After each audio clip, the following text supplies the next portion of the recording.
Assalamualaikum warahmatullahi wabarakatuh. Pemirsa, ketemu lagi dengan saya Abdurrahman Jemat atau lebih dikenal dengan RJ. Kita ketemu lagi di podcast Kombes, Komunitas Berakal Sehat. Hari ini kita akan bincang-bincang terutama tentang undang-undang tentang lansia.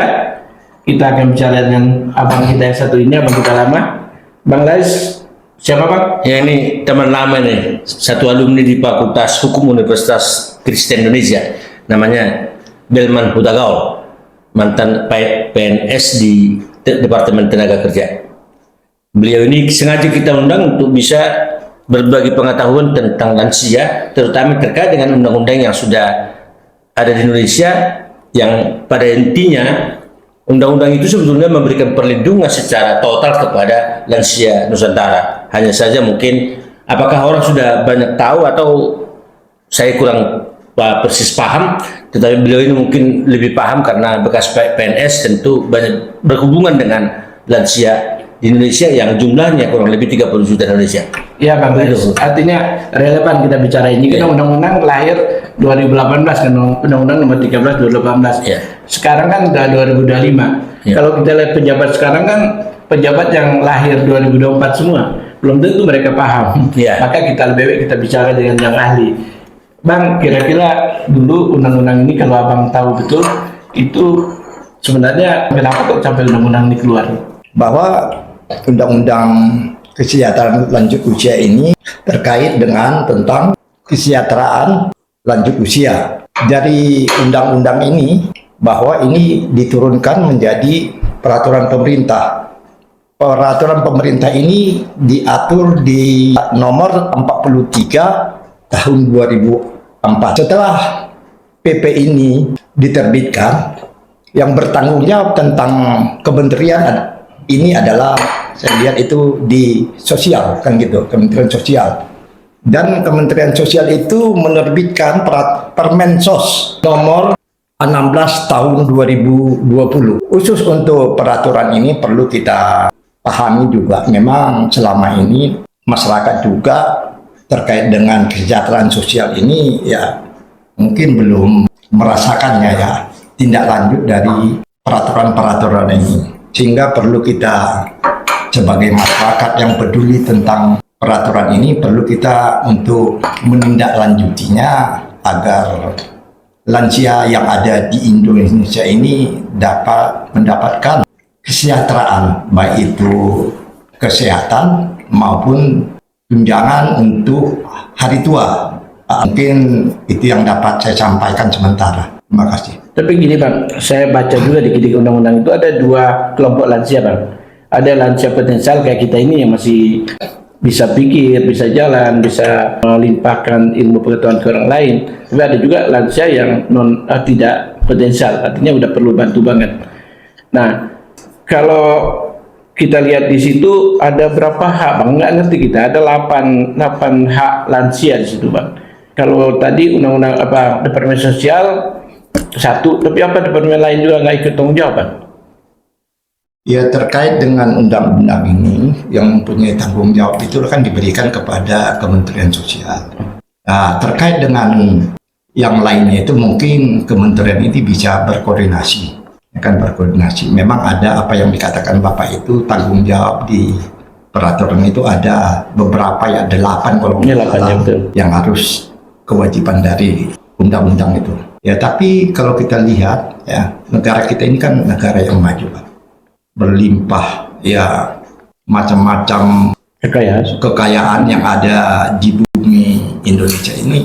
Mungkin ya pemerintah ya perlu untuk memikirkan bagaimana tentang tindak lanjut daripada undang-undang dan turunannya ini bisa dilaksanakan bagi lansia yang ada di Indonesia. Maksud saya di sini dalam aturan itu seperti kalau kita lihat di negara-negara maju, ya negara contohnya seperti Jepang, ya seperti Amerika. Di sana itu sangat-sangat diperhatikan lansia ini, terutama di Jepang. Ya. Mereka itu memikirkan gimana caranya terkait dengan asuransi bagi lansia.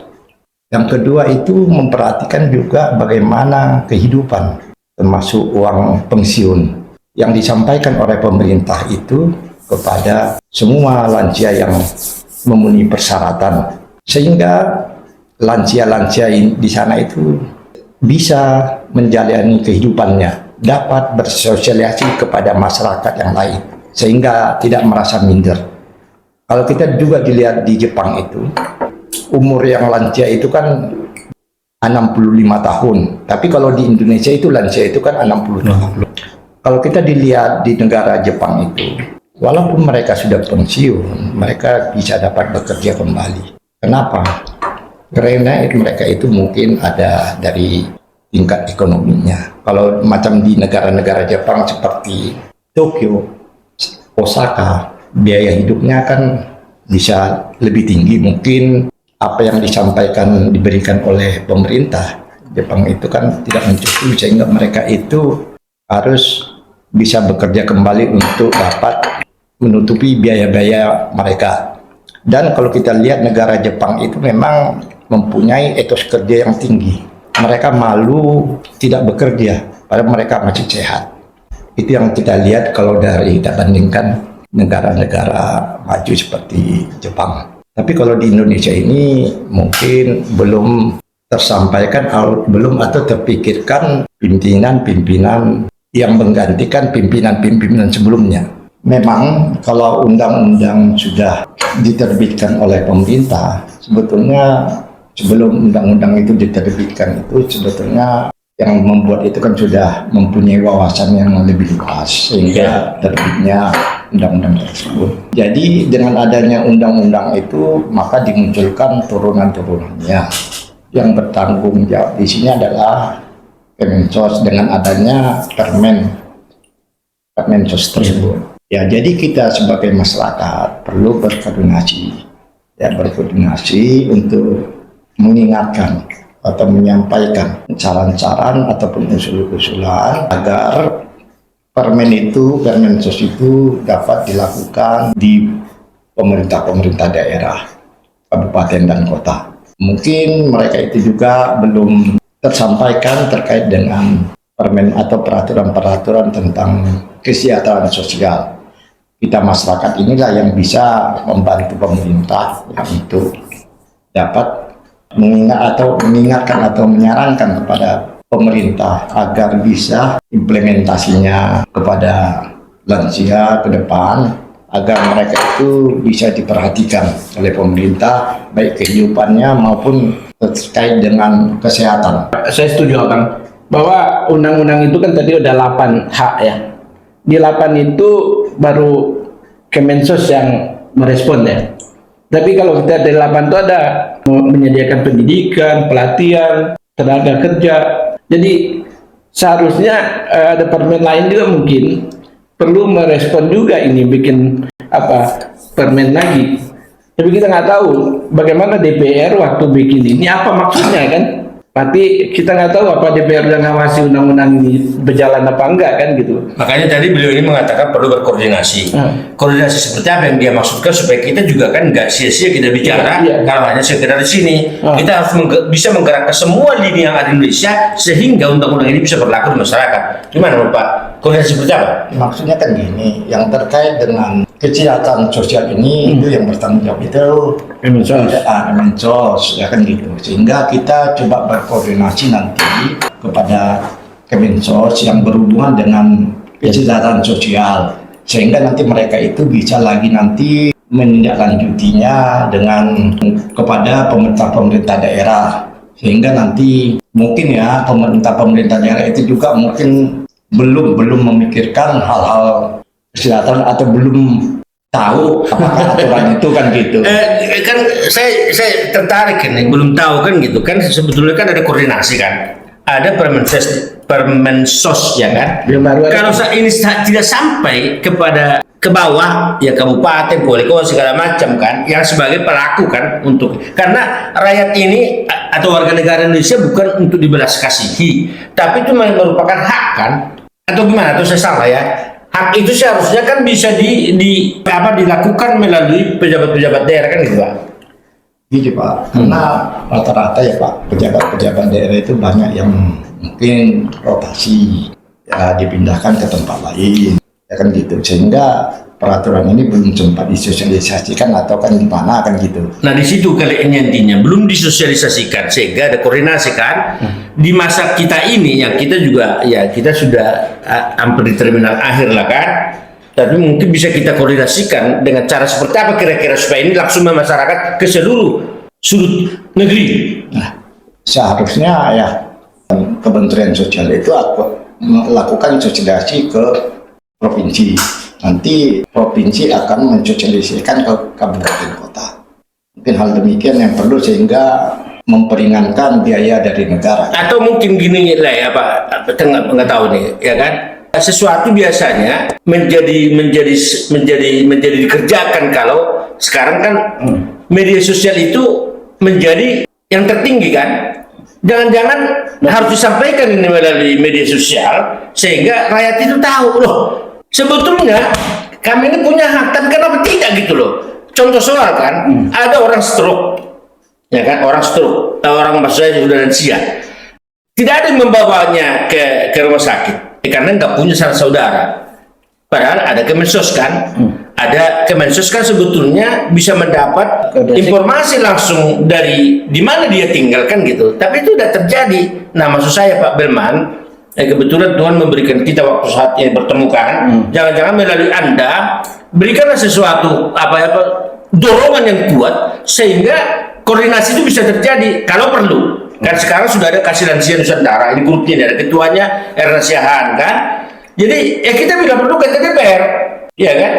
DPR itu membuat undang-undang bersama-sama dengan pemerintah hanya untuk kami sudah melakukan, kalau hanya untuk seperti itu kan gunanya. Jadi bagaimana ini sudah diawasi apa enggak? Supaya terjadi terwujud. Nah, saya kira melalui Bung Belman bisa apa yang mau kita lakukan ini? Ya, seperti apa dikatakan Pak Laris tadi betul ya, memang perlu kita mendorong DPR. Ya, mendorong DPR dalam arti agar memanggil Kemensos ya untuk memanggil itu mengundang nih. Ya mengundang. Polisi panggil biasanya. Mengundang ya Kemensos. Menanyakan terkait dengan tindak lanjut dari Undang-Undang 13 tentang kesejahteraan lansia. Ya, saya karena pikir mungkin agak nyeleneh juga ya. Yeah. Karena kalau saya lihat dari 8 hak lansia itu, memang lansia itu kalau yang potensial nggak minta dikasihani ya, karena dia punya hak betul. Yeah. Nah, saya nggak tahu DPR ini apakah seperti kata Bang Laris tadi dia buat itu asal buat kena ngejar selesai, atau memang ada misi, ada niat atau ada motif yang benar untuk lansia gitu, sehingga setelah dibikin dia bertanggung jawab ngawasi ini dijalanin apa enggak gitu. Nah ini yang mungkin yang perlu kita Iya Pak Bung, kan jadi gini, saya hanya dalam proses ini ya saya sih berharap gitu. Jangan-jangan karena tidak ada suara rakyat, nggak tahu, ya kan? Artinya gini, ada saya pernah dengar dari seseorang, undang-undang itu berlaku meskipun yang rakyat tidak tahu, ya kan? Nah karena nggak tahu menyampaikan haknya. Jadi jangan-jangan melalui lembaga yang dibuat oleh Sierna ini, Kasih Lansia Nusantara, mereka mendapat info segala macam, lalu ya rakyat ini menjadi aware gitu loh, sadar bahwa mereka sebetulnya warga negara Indonesia dan negara hadir pada kehidupannya gitu loh. Gitu ya Pak Belman ya? Iya, saya takutnya Departemen Sosial berpikir cuma ada 2 itu, bantuan sosial, kesejahteraan sosial. Padahal di situ ada pendidikan, ada kesejahteraan, ada kenaikan kalau dari 8 itu. Iya. Saya lihat bahkan misalnya ada di situ adalah dia dapat pelayanan yang memadai kalau di fasilitas umum. Yeah. Nah itu departemen sosial kan departemen lain, misalnya kereta api bukan departemen sosial itu, seharusnya ke departemen perhubungan kan. Maka saya bilang departemen lain pun kayaknya perlu itu membuat permen untuk tentang ini gitu. Enggak bukan aja Mensos. Kira-kira berapa? Ya contohnya juga Pemda ya. Nah, Pemda misalnya. Ya harus menindaklanjutin, juga harus mengeluarkan peraturan perdanya di sana. Kalau nggak ditindaklanjuti, ada nggak sanksi kepada pemerintah daerah menurut undang-undang ini? Kalau saya baca ada tuh Kang, Ada apa tuh? katanya kalau nggak melaksanakan pasal 14 atau pasal 19 itu kurungan 1 tahun dan denda 200 juta. Pada pejabatnya. Bisa jawab, bisa lembaganya, Iya. lembaga atau perusahaan atau perorangan gitu. Ya, dari Bung Belman ini menurut yang saya dengar tadi, Permensos ini harus disosialisasikan kepada seluruh kepala daerah. Tapi kita mungkin yang tidak tahu, baru satu katanya kabupaten yang sudah membuat perdanya bagaimana seharusnya kepala daerah itu melakukan yang terbaik kepada lansia. Tapi jangan-jangan kita nggak tahu. Nah, karena itu ini perlu segera kita apakan, sosialisasikan kepada seluruh supaya itu. Saya pikir pembicaraan kita hari ini udah cukup. Nanti kita lanjutin itu Bang ya. Ya, Berarti sampai di sini dulu kita. Selamat siang. Assalamualaikum warahmatullahi wabarakatuh, dan sampai jumpa lagi di Kombes Komunitas Berakal Sehat.